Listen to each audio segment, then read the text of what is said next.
قدرمنو د تعلیم د یو ملک په ترقۍ کې مهم رول وي.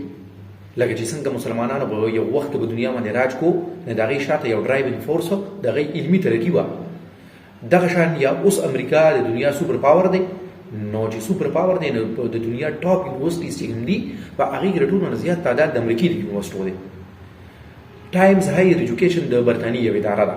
دغه اداره هر کال د دنیا ټاپ یونیورسټۍ چې دي کومې ښې یونیورسټۍ دي نو د هغې لیست جاري کوي. دې بیرې چې کوم لیست جاري کړی دی نه هغې کې تقریبا 1800 یونیورسټۍ شاملې دي. په دې 1800 یونیورسټو کې د کوم ملک څومره دي، د کوم براعظم څومره دي، د هندوستان او پاکستان پکې څه حال دی، په دې باندې دا ویډیو کوو. نو چې ټاپ 10 کوم یونیورسټۍ د ممبئی نه په هغې ټاپ 10 کې 2 یونیورسټۍ د امریکې دي او 3 د برطانیې دي.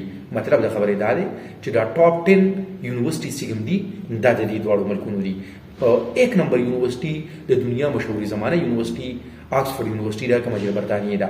په 2 نمبر باندې د امریکې هارورډ ده. په 3 نمبر باندې بیا د برطانیې یو زړه کیمبریج یونیورسټي ده.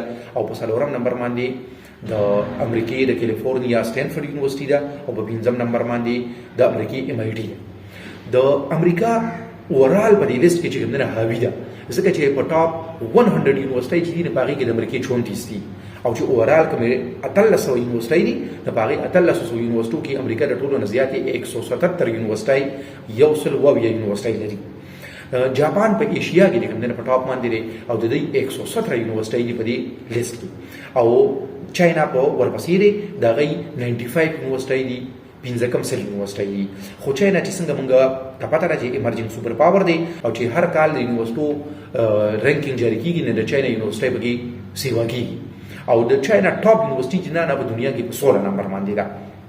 براعظم وایي چې موږ خبره کوو نو ایشیا د ټولو نه زیات یونیورسټۍ لري او 669 یونیورسټۍ دي. ورپسې یورپ ته دغه 639 دي. د نارت امریکا خو بدی وجه باندې سیوري چې ته امریکا او د امریکای په خپل 177 دي نه بدی وجه باندې. او افریقا چې دا نه دغه 97 دي. ساوث امریکا چې دا نه دا ساوث امریکای ز سلو لبازه دي او برازیل په کې ټولو نه سیوا دي. اوس د هندوستان او پاکستان نو ټاپ 500 کې د انډیا 15 یونیورسټۍ دي. ټاپ 500 کې ټاپ 500 کې د پاکستان صرف یو یونیورسټي ده او هغه قائد اعظم یونیورسټي اسلام آباد ده. خو اورال لیست کې د انډیا 75 یونیورسټۍ دي. د پاکستان په ټوټل لیست کې 9 یونیورسټۍ دي. نو 9 او 75 چې دي نه دي کې ډیر زیات فرق دی.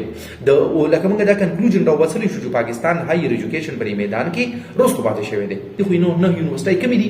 نو دا د ګورنمنت کالج یونیورسيټي فیصل آباد دغه قائد اعظم یونیورسيټي په 2 نمبر چې کومه ده کنه نو ګورنمنت کالج یونیورسيټي فیصل آباد دا UMT سیالکوټ دا عبدالولی خان یونیورسيټي مردان دا بهریه یونیورسيټي اسلام آباد کامسیپس اسلام آباد ډاو یونیورسيټي اف هیلث ساينسز سند UUT ټکسلا هزاره یونیورسيټي چې بیا د پښتونخوا د نومانسيري دا او انټرنیشنل اسلامیک یونیورسيټي اسلام آباد دا. نو دا د پاکستان په حال دی. په پاکستان ته به هایر ایجوکیشن باندې فوکس ورکول پکاري او د پاکستان یونیورسيټو باره کې بار دا خیال لوي دا د ډیګري ورکولو او ماشینان دي جوړ شوي دي.